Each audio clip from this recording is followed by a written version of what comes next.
एक गांव में एक अंधी दादी माँ रहती थी। दादी माँ भगवान गणेश की बहुत बड़ी भक्त थी। वो प्रत्येक दिन भगवान गणेश की भक्ति किया करती थी।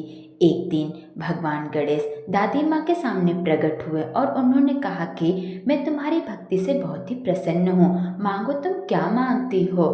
तब दादी माँ ने कहा, हे प्रभु, मुझे तो कुछ मांगना ही नहीं आता है, मैं आपसे कल मांगूंगी। दादी माँ के इतना कहते ही भगवान गणेश तुरंत ही अंतर ध्यान हो गए।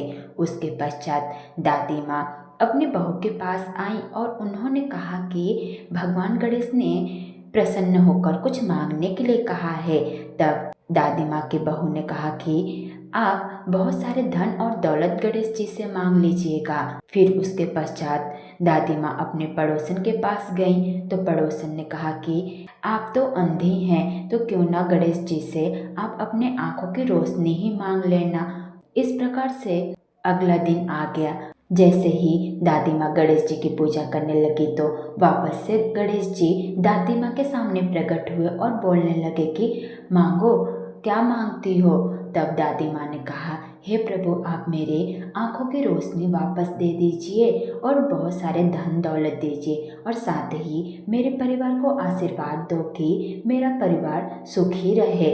यह सुनकर गणेश जी दादी माँ से कहने लगे कि आप तो बहुत ही होशियार हो, परंतु मैंने आपको वचन दिया है, इसलिए मैं आपको आशीर्वाद देता हूँ कि आपके पास बहुत सारे धन दौलत आ जाएंगे और आपके आंखों की रोशनी भी आ जाएगी। साथ ही आपका परिवार भी एक सुखी जीवन व्यतीत करेगा।